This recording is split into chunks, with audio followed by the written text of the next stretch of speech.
Okay, here's the part we're going to learn right now. Okay. Actually, you're going to learn. I already know it.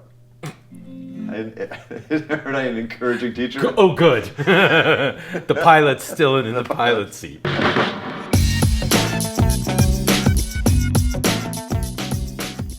Okay, we know, here's the three notes we've been using, the E, G, and A. Now we know we're only got white keys in this. Well, I've told you that. Yeah. Listen to this. That's what we want to find. Hallelujah. And the first note is? I'm going to do it again. Okay. Ooh, it's up here. Yeah. Hallelujah. Yeah, so what are the next two notes?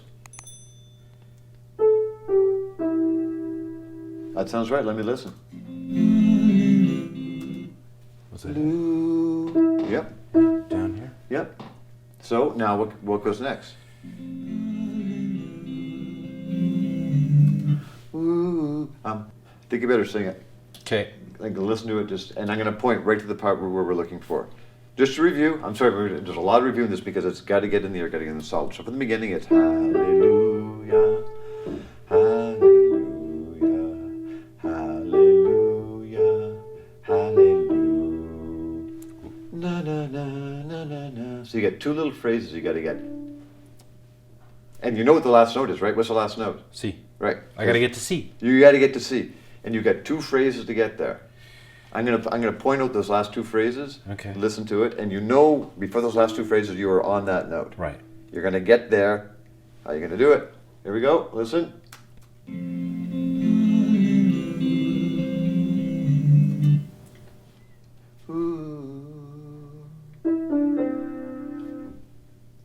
This sounds right, but it's not right. That's the last one. But Oh. there's two phrases. Remember we said it's Right. descending, but it's noodling around. Right. So So.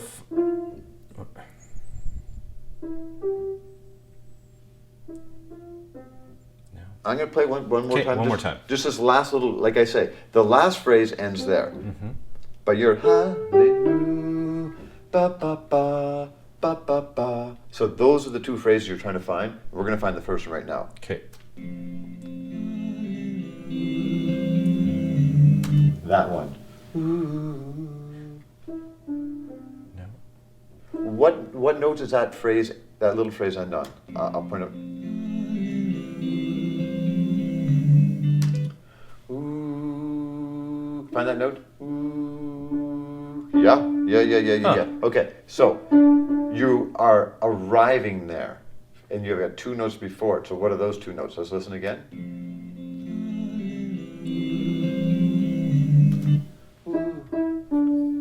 No. You know what? I just got to look because everybody sings it differently. So let me just see if you did do that. I wasn't really listening to see. No, but it's close to that. No. I would say that the last two notes are right, but there's another note before it. No. No. I think it is. Really? Huh. I think that is three descending notes.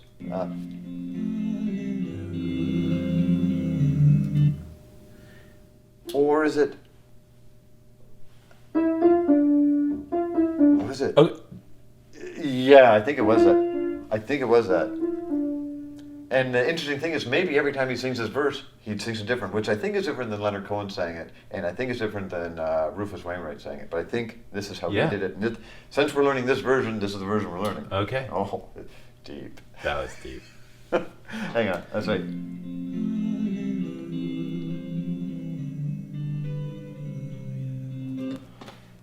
It's fuzzy, but I think that's what it is. Huh. Yeah. Yeah, and then maybe the last one. I thought the last one was, but maybe it's, huh. They both kind of work. Is that the genius of the song? Well, this is the idea of song, the writer of a song versus the interpreter of a song as well. Right. You know, because somebody can write a song and it's like, and then, in fact, do you know the original Leonard Cohen version of the song? Do you know? Have you ever heard it? I think, I have. It's not that good. So you... He wrote this song in the 80s. Okay. And it was like this super like 80s, but the big string section and the big massive drums. And then what happened? It died. Nobody really listened to it. And then? Jeff Buckley in the mid 90s heard this song. Oh my God, this crazy story. It was like Jeff Buckley's friend was babysitting somebody who was listening to this song, told Jeff about it, he heard it, and he made the version that repopularized it. Or that really popularized it. And then did Leonard Cohen do it again? I think he does it again, yeah. Yeah, he had to do it again after that, because then, Yeah. And then Rufus Wainwright did this song in Shrek. Is it Shrek? I don't know. I think it was in Shrek. And then that's how I knew about it, because my kids, when I watched Shrek about 80,000 times. And this could all be wrong. If I'm wrong, but comment, it feels right. Comment. Something like this. But there's a really interesting Malcolm Gladwell podcast on this song. Huh.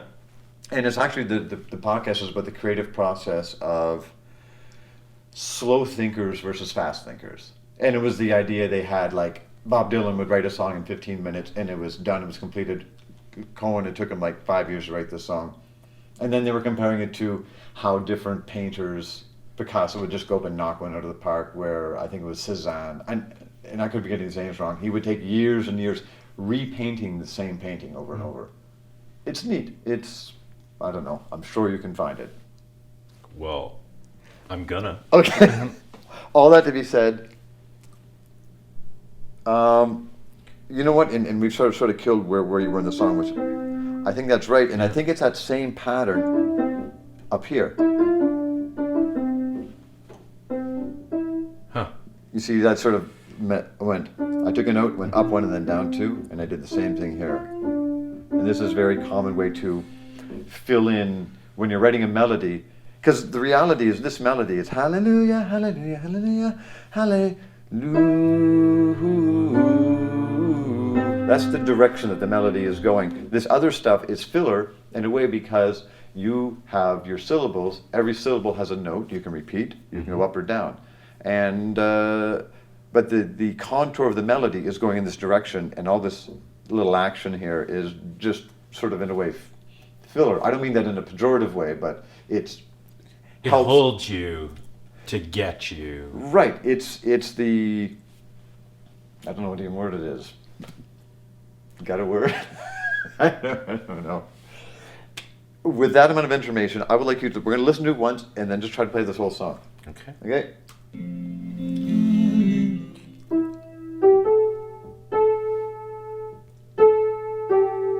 Yep. And it goes back up again. Yep. And it goes back down again.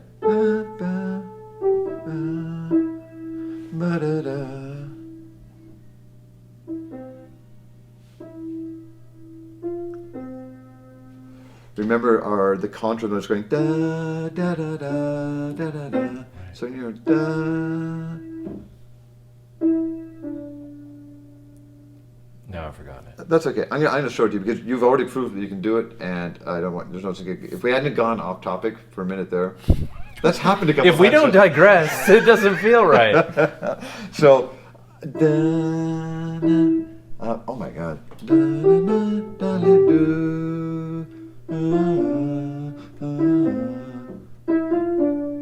And I'm still not convinced it's it could be that way or it could be. I'm going to say either way are correct. And we'll see if I can even get one of them. There you go. That's it. Okay, I'm back with an addendum. I know why I was having so much trouble with the ending of this song. A lot of people have covered the song, and I have at least 3 different versions in my head. So the original way Leonard Cohen finished the song off was like this. Boo doo doo doo doo doo doo doo doo. Very simple, no ornamentation or extra notes. Now, I know the song mostly from the Rufus Wainwright version. This is the version I would teach my students. Do do do do do do do do do do do do do. But I then realized that was wrong. He actually just goes Do do do do do. Now, Jeff Buckley, the person that first popularized this song, and this is the version I've been showing to Daniel, has the ornamentations and the lowering and rising of the pitches. Do do do do do do do do do do do do do. Now, all three of these versions are correct because the main contour of the melody, which is the contour that Leonard Cohen originally sang, all three have the same descending contour. That's the ending one, but there's the one that if you get the two phrases like na na na na na na.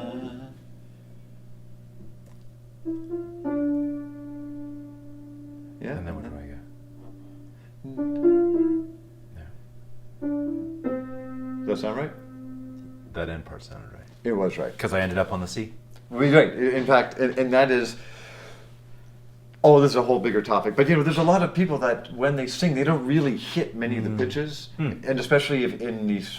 I don't even want to say in any particular genre, but they're hitting notes. Between the notes, they're storytelling, and often it's the quality of their voice is what makes it interesting. But there is a certain amount of melodic information in there, so. Everybody sings different, and just how you do that, it does give a bit of the personality of the performance. The interpreter interpreting the work versus the work being the end all. And it's an interesting, that's a much bigger picture. All I want to say is, I'm going to say something right now. I'm going to play this song with the ending both ways. See which way you think is better. Okay.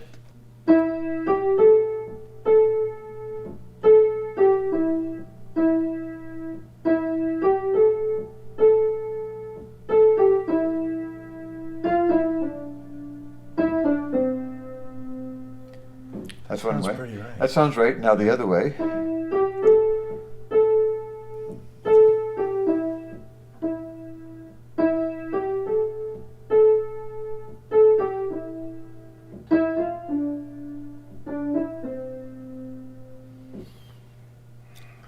They're both very palatable. I know. That's it. Those are nice.